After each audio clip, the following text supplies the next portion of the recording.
Okay, so I'm downtown at Nathan Phillips Square, and there's an event going on today and tomorrow. Speeches and lectures and educators and different freedom advocacy groups have come here to make their speeches, inform the public as to what's going on. So I'm just going to go around and grab some interviews, take a look at what's happening and see what people have to say, and enjoy the day. What's going on, guys? So I'm here at Nathan Phillips Square, and I'm with it's Terry?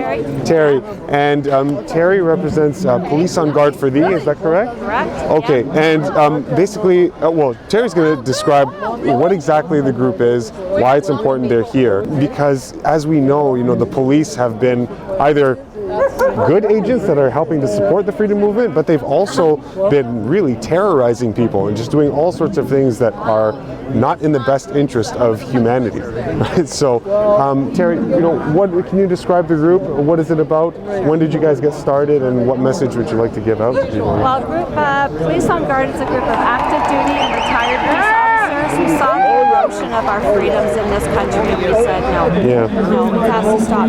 We started when 2 active duty police officers saw the guy being pulled off of the pond in Calgary last year for playing hockey. Oh my God. They said, no, this is wrong. They penned a letter, they put it on social media, and from that, other active duty officers reached out and said, this is wrong, this is a violation of our charter, and that's how POG was formed. Right. So we encompass police, military, firefighters, corrections, and border patrol. Anybody that's taken an oath to uphold the charter.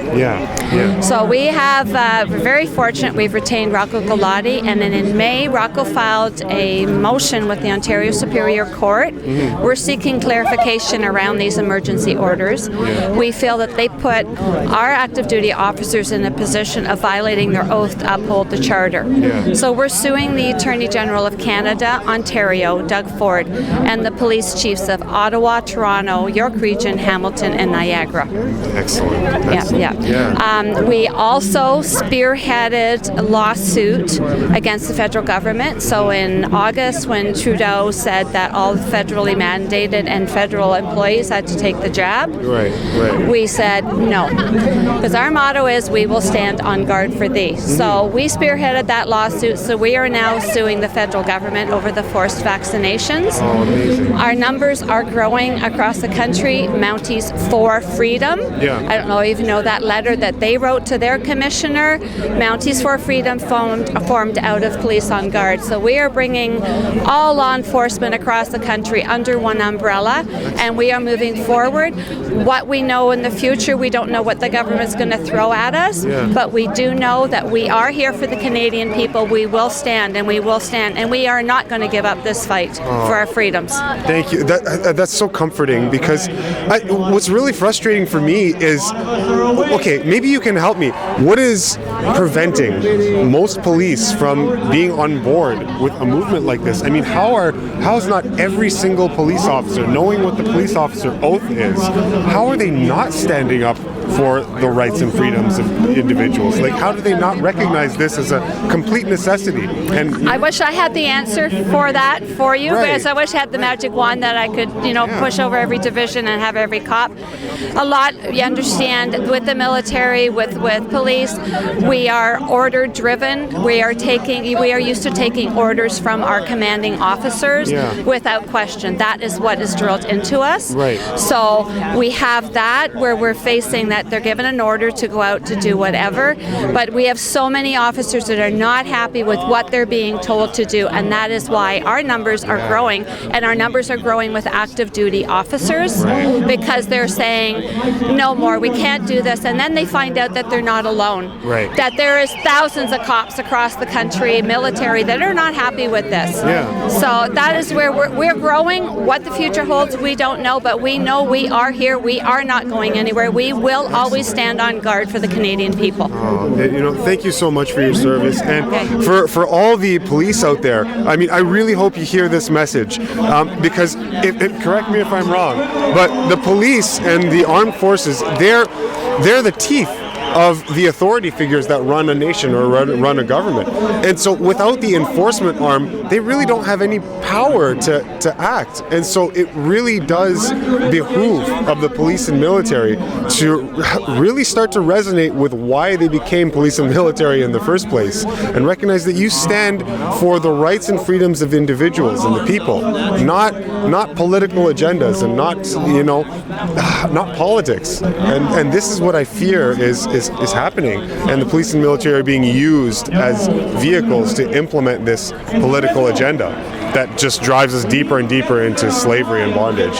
We, Police on Guard, we feel that these emergency measures are a clear violation of our charter. Yes. We took an oath to uphold that charter, and that is what we stand for, Yes. is the charter to serve and to protect. So that is why we have so many active duty officers that are seeing what's going on. They see that it's a violation, and they are joining forces with us. Our numbers are growing. If you want to learn more about us, our website is policeonguard.ca.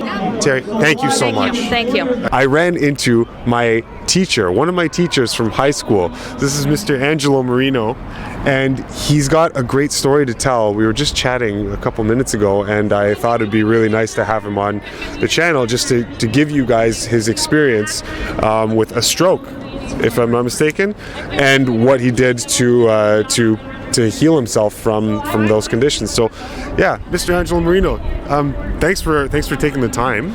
Well, it was really good to see you after all these years. Yeah. Well, I'm sort of in a situation. I think this would be a very good health and wellness story with a bit of spirituality involved in it. Yeah. So here's my story. 3 years ago, I had a massive stroke. I had a 5% chance of surviving. And when I did survive the weekend, following week they gave me an aneurysm. They operated on my leg. I had a massive infection, so they had to quarantine me. So I think the best possible thing was being quarantined at the time. Yeah. Because I went to the edge of my bed and I just looked up to God and said, you got to help me navigate through this situation, or else the quality of my life is going to be as they were limiting with. They gave me the limitation that I was going to be in a wheelchair and I wouldn't be able to speak. At the time, I could have spoke only 10 seconds, and that was it. I was exhausted. It was all my vocal cords could take. Yeah. So what had happened was, I think the prayer was honored in the sense that I knew right away that I had to spend every hour on the hour and write three things I was grateful for. Now, at the beginning, I had to find the most minute things, like if I was able to move my hand a little bit better, or a baby finger. I would write that down, and I had to choose to think of what my improvements are as opposed to what I've lost in my life and what I'm trying to regain back. Yeah. That was the last thing on. And at the time, they were giving me a cocktail of 7 pills. Oh my We're talking God. about pharmaceutical pills here.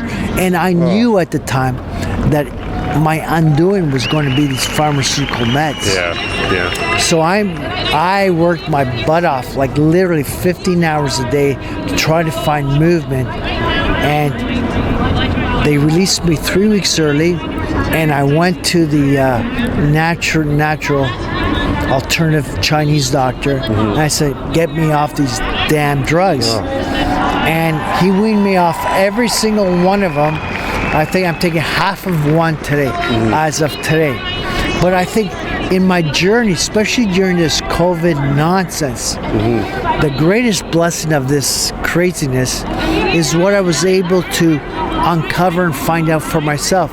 It doesn't cost anything, but the dividends in your health and wellness is exponential. Yeah. And so, can I ask you, so how long did it take for you to come off of all of those meds? And then, of course, what are the protocols and what are the things that you were shown that helped you recover your health? Okay. Yeah. A number of things. Yeah. One of the things that really bothered me, that I was taking these blood thinners. Blood thinners. It just absolutely went against everything in my being. Yeah. However, during the COVID, I would hear about earthing and grounding. Nice. And actually look it up on YouTube, earthing, look up grounding. There's even books on earthing and grounding. Yeah. And you'll find the earth itself would just, it's amazing to somebody's body if they walk barefoot in their backyard, what it does to your blood and how it thins your blood out, and what it does is it reduces all inflammation. So I strongly recommend anybody who's got arthritis to really look into this. Anybody who has a problem with the thickness of their blood, definitely look into this. Anybody who's around computers all the time, there's so much positive ions being emitted into your body from these computers that the earth, in God's wisdom, God created an earth that if when you touch the ground in barefoot, so take your shoes off, go in your backyard and start standing on the ground, you'll instantly start feeling better.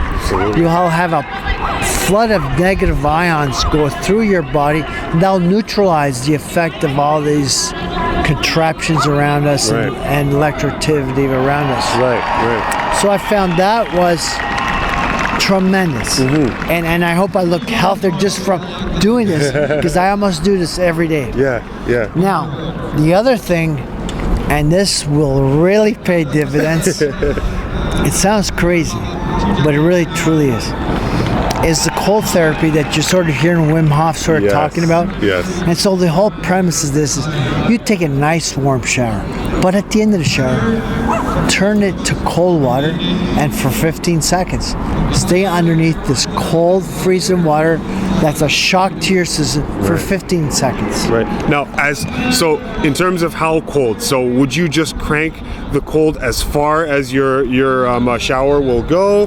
Do you gradually do it? What would you suggest? Crank it all the way, and if you can stay 10 seconds, don't be a hero. Stay a minimum of time the first few times. Okay. Wait until your body adapts, and it'll adapt rather quickly. By the end of the first week or second week, go up to 20 seconds and work your way up. I'm now up to 6 minutes. Now, what is the benefits of doing a 6-minute cold shower? And it'll only take a few months and your body will adapt. But one thing is, if you live in a cold climate like Canada, you'll be very resistant to the cold weather. This cold shower will give your vascular system a workout. No amount of working out will give you the type of workout that cold shower will do to your vascular system. Interesting. So your body will be less inclined to cold weather, but also you'll feel a boost of your immune system. And I think that's one thing that if you're trying to get through this COVID in a very healthy way, you want to boost your immune system to fight all diseases, including COVID. So we don't want to just turn to one vax that seems to not be working. It seems to be gene therapy or this.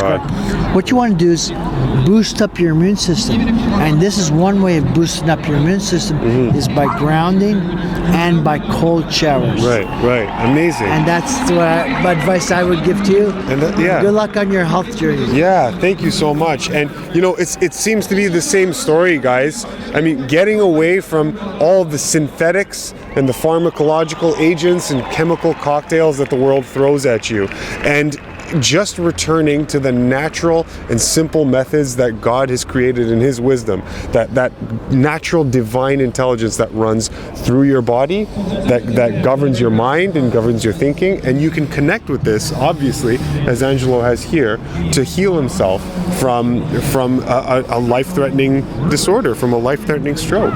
And it's really amazing. Yeah, sorry, go ahead. One last thing. Yeah. Now, he was my former student, so I knew Eli when he was in grade 10, when he just starting into his fitness thing. And he was very comical then. He was a very funny kid then. We had such a good time. He would make fun of me. By the way, but I cannot impersonate the way him or his brother does, so I won't even attempt it. Yeah, we had such a good time in high school. Chris Sky was part of the group. And Chris Sky, exactly. And Chris Sky was part of our group too. Yeah, in high school, at the gym, near the gymnasium. So, anyhow, guys, your health and wellness. There's so many variables that influence your health and wellness, and virtually none of them have to do with the synthetic, fake, allopathic path that the medical community wants you to believe in. All natural. All natural. All natural, baby. Thanks so much, guys. Okay, we'll see you on the next one. Ciao. Thanks, Angelo. Okay. Beautiful. Beautiful. Perfect.